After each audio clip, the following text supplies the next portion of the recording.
সম্মানিত ভিউয়ার্স, আসসালামু আলাইকুম।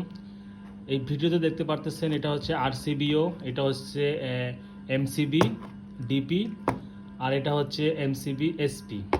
আরসিবিওর কাজ কি, ডিপির কাজ কি এবং এসপির কাজ কি। মূলত ডাবল লাইন যেটাতে ইউজ হয়, মেন জায়গায় কিন্তু এই ডিপিটা ইউজ হয়ে যায়।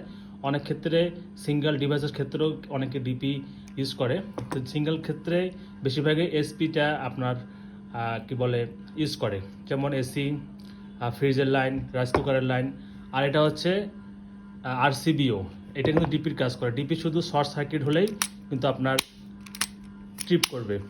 আর এমসিবিটা হচ্ছে হাতের কোনো স্পর্শ পড়লে কিন্তু ট্রিপ করবে, পাশাপাশি শর্ট সার্কিট হলে ট্রিপ করবে। এটা বহু কাজ। প্রোডাক্টটা দেখেন এমসিবি কত বড় একটা ওয়েট, এর দামও কিন্তু অনেক বেশি, মোটামুটি এমসিবির তুলনায় প্রায় 2 থেকে 3 গুণ দাম বেশি। হ্যাঁ, আর এটা এসপি তো জানেন।